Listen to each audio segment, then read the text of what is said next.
প্রিয় ছাত্রছাত্রী বন্ধুরা, আসসালামু আলাইকুম। কমার্স ক্লাসরুমে স্বাগত জানাচ্ছি। আমি সোহেল রানা। আজ আমি আবারও আপনাদের সামনে হাজির হয়েছি নতুন একটি ভিডিও নিয়ে। আমার আজকের ভিডিওর বিষয়টি হলো বিশ্ববিদ্যালয় ভর্তি পরীক্ষার্থীদের জন্য। আর যে বিষয়ের উপর আমি এখন ক্লাস নেব সেটি হলো হিসাব বিজ্ঞান।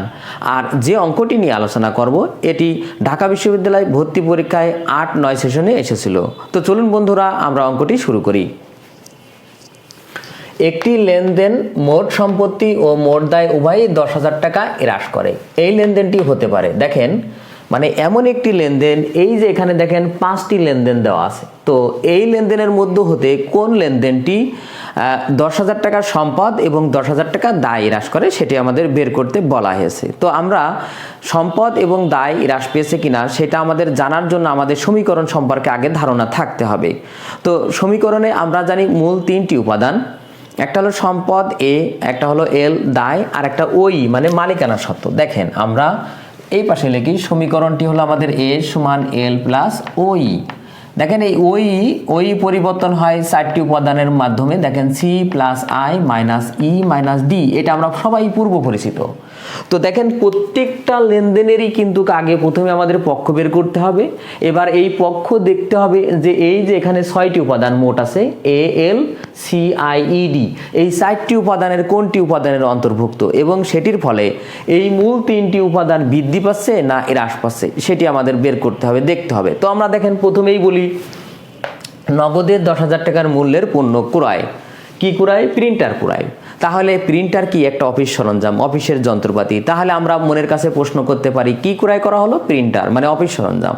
তাহলে অফিস সরঞ্জাম একটি পক্ষ। আমি এখানে একটু লিখি, দেখেন আমাদের এতে আসবে অফিস সরঞ্জাম ডেবিট, মানে অফিস সরঞ্জাম একটি পক্ষ। অফিস সরঞ্জামটা কিসের মাধ্যমে ক্রয় করলাম? আমি নগদে। তাহলে নগদান আরেকটি পক্ষ। দেখেন আমি ব্যাখ্যা করে শেখাচ্ছি, যদিও আপনারা যখন একাধিকবার মানে একই জাতীয় অঙ্ক বারবার করবেন তখন খুব অল্পতেই আপনারা অ্যান্সারটা পেয়ে যাবেন, কিন্তু আমি এখানে আপনাদেরকে বোঝানোর জন্য একটু বিস্তারিত আলোচনা করছি যাতে আপনাদের এই জাতীয় কোনো আইটেম আসলে আপনারা সহজেই পারেন। তো দেখেন আমাদের এখানে একটি পক্ষ অফিস সরঞ্জাম, আরেকটি কি নগদান। তো দেখেন এখন আমাদের দেখতে হবে অফিস সরঞ্জাম কি সম্পদ, কারণ আমরা জানি যে অফিস সরঞ্জাম এটি একটি সম্পদ, নগদ টাকা আমাদের সম্পদ। হ্যাঁ, কোনগুলো সম্পদ, কোনগুলো দায়, কোনগুলো আয়, কোনগুলো ব্যয়, এগুলোর উপরও আমি ক্লাস নেব সামনে যদি সুযোগ পেয়ে থাকি। তো এখন আমরা জানি, সবাই আমরা জানি যে অফিস সরঞ্জাম সম্পদ, নগদ টাকাও সম্পদ। তো দেখেন এই লেনদেনের ফলে আমার 10,000 টাকার অফিস সরঞ্জাম আমি যে ক্রয় করলাম, আমার সেই সরঞ্জাম বৃদ্ধি পাচ্ছে, আর আমি যে অফিস সরঞ্জামটি নগদ টাকার মাধ্যমে কিনলাম তার মানে আমার নগদ টাকা হ্রাস পাচ্ছে। তার মানে এইটার ফলে আমার নগদ টাকা 10,000 বৃদ্ধি পাচ্ছে এবং হ্রাস পাচ্ছে, সুতরাং এটি অ্যান্সার হবে না। দ্বিতীয়টি দেখেন 10,000 টাকার মূল্যের সম্পত্তি আগুনে নষ্ট হলো, মানে সম্পত্তি আগুনে পুড়ে গেল। তাহলে সম্পত্তি কি হলো? আগুনে পুড়ে গেল। তো আগুনে পোড়ার ফলে আমার কি হলো? একটা ক্ষতি হলো। তাহলে আমরা একটি পক্ষ পেয়ে যাচ্ছি কি? বিবিধ ক্ষতি। তাহলে আমরা দেখেন বিতে আমরা পক্ষ বের করি, তাহলে আমাদের আসবে কি? বিবিধ ক্ষতি। তাহলে আমাদের প্রথমে বিবিধ ক্ষতি বা অগ্নিবিনষ্ট ক্ষতি যাই লেখেন, একটি পক্ষ পেয়ে গেলাম। এবার দেখেন ক্ষতি পেয়ে গেলাম। আরেকটি পক্ষ হলো কিসের ক্ষতি হচ্ছে? আমার একটি সম্পত্তি পুড়ে যাচ্ছে, তার মানে আমার একটা সম্পদের ক্ষতি হচ্ছে। তাহলে আরেকটি পক্ষ হলো কি? আমাদের এখানে সেই সম্পদ। কোন সম্পদ আমাদের এখানে বলা নেই, তাই আমি এখানে শুধু সম্পদ বলেই লিখলাম। তো এখানে দেখেন আমার একটি পক্ষ ক্ষতি মানে খরচ, ক্ষতিটা কিন্তু ইর মধ্যে অন্তর্ভুক্ত, আর ইর ফলে কিন্তু ওই হ্রাস পায়। তাহলে আমাদের এইটার ফলে ওই হ্রাস মানে মালিকানা সত্ত্ব হ্রাস পাচ্ছে, তাই না? অথবা খরচ বৃদ্ধি পাচ্ছে, একই কথা। এবার দেখেন আরেকটি পক্ষ কি? আমার সম্পদ। তো যখনই সম্পদ আগুনে পুড়ে যাচ্ছে তখনই কিন্তু আমার কারবারের একটি সম্পদ হ্রাস পাচ্ছে। তাহলে আমরা বলতে পারি এই লেনদেনের ফলে আমার ক্ষতি মানে ওই হ্রাস অথবা খরচ বৃদ্ধি। আরেকটি কি? সম্পদ হ্রাস, তার মানে এটাও আমাদের অ্যান্সার না। এবার দেখেন সিতে দেখেন বলা হয়েছে যে 10,000 টাকার মূল্যের ব্যাংক ঋণ পরিশোধ। কি পরিশোধ মনের কাছে প্রশ্ন করেন? ব্যাংক ঋণ। কিসের মাধ্যমে পরিশোধ? নিশ্চয় নগদ টাকার মাধ্যমে। তাহলে দেখেন দুটি পক্ষ পেয়ে গেলাম, একটি হলো ব্যাংক ঋণ আর একটি কি? নগদান হিসাব। তাহলে আমরা এখানে লিখি, একটা হলো ব্যাংক ঋণ আর একটি কি? নগদান। তাহলে দেখেন আমরা এখানেও দুটি পক্ষ পেয়ে গেছি, একটি হলো ব্যাংক ঋণ আর একটি হলো নগদান। এবার দেখেন যখনই আমরা ব্যাংক ঋণ পরিশোধ করছি তখন আমার ব্যাংক ঋণ কিন্তু দায় হ্রাস পাচ্ছে, কত টাকা ঋণ পরিশোধ করছি? 10,000 টাকা। আমি এখানে কিন্তু টাকা লিখছি না, শুধু আইটেম দিয়ে বুঝাচ্ছি, আপনারা বুঝেন। তাহলে এখন দেখেন, আমি যখনই ব্যাংক ঋণ পরিশোধ করছি তখনই আমার একটা দায় হ্রাস পাচ্ছে।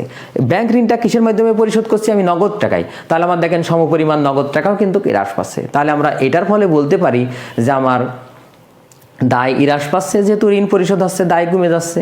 আবার আমি যে ঋণটা পরিশোধ করছি নগদ টাকার মাধ্যমে, তাহলে আমার কারবারের নগদ টাকা হ্রাস পাচ্ছে, সম্পদ। নগদ টাকা কি? সম্পদ।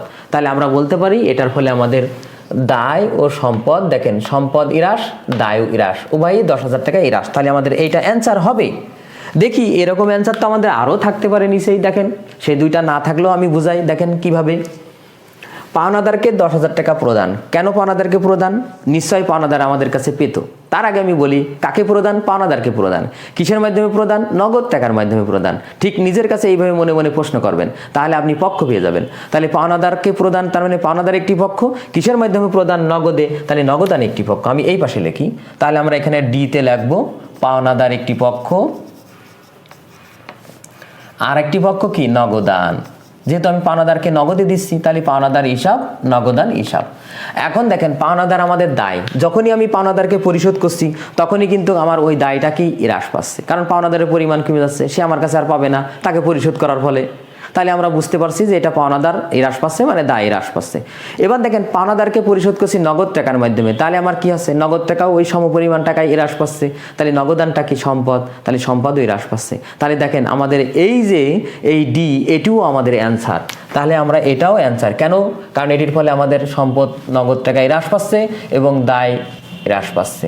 এবার দেখেন ই, তার মানে এই প্রশ্নের দুটি অ্যান্সার। অবশ্যই আমাদের এমসিকিউ এর ক্ষেত্রে অনেক সময় একটি অপশনে থাকতে পারে সি আর ডি দুইটা মিলে, একটি অপশনে একটা একটা করেও থাকতে পারে, আবার সবগুলো মিলেও থাকতে পারে যে সব উপরে সবগুলোই। তখন আপনার কাছে যেটা অ্যান্সার সঠিক সেটা অবশ্যই আপনি পূরণ করবেন। এখন দেখেন বাকিতে পণ্য ক্রয়। প্রথম কথা, এখানে টাকার পরিমাণ উল্লেখ নেই, একটা ফল পেয়েছি আমরা, তার মানে এটি অ্যান্সার না। যদি টাকা থাকতো তাহলে কি হতো? সেক্ষেত্রে বলি, দেখেন যে বাকিতে পণ্য ক্রয়, তার মানে কি? কি করা হলো? ক্রয় করা হলো। তাহলে ক্রয় একটা পক্ষ, আমি সেটা ধরেই করছি ক্রয় হিসাব।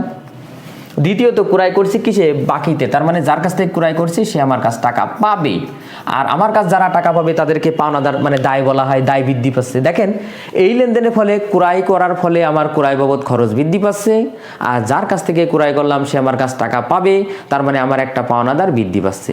তাহলে আমরা বলতে পারি এই লেনদেনের ফলে ক্রয় কি? খরচ বৃদ্ধি পাচ্ছে, তার মানে খরচ বৃদ্ধি মানে ওই হ্রাস, তার মানে আমাদের এই লেনদেনের ফলে ওই হ্রাস পাচ্ছে। আর কি আছে? পাওনাদার আমার একটা দায় বৃদ্ধি পাচ্ছে।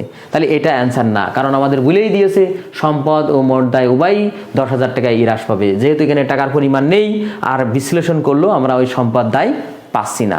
তো ছাত্রছাত্রী বন্ধুরা, আজ এ পর্যন্তই। আমার ভিডিওটি কেমন হলো অবশ্যই কমেন্ট করে জানাবেন। যদি ভিডিওটি ভালো লেগে থাকে অবশ্যই ভিডিওতে একটি লাইক দেবেন। এছাড়াও অন্যান্য বন্ধুদের দেখার সুযোগ করার জন্য অবশ্যই ভিডিওটি শেয়ার করবেন। সকলকে আবার ধন্যবাদ জানিয়ে শেষ করছি। আল্লাহ হাফেজ।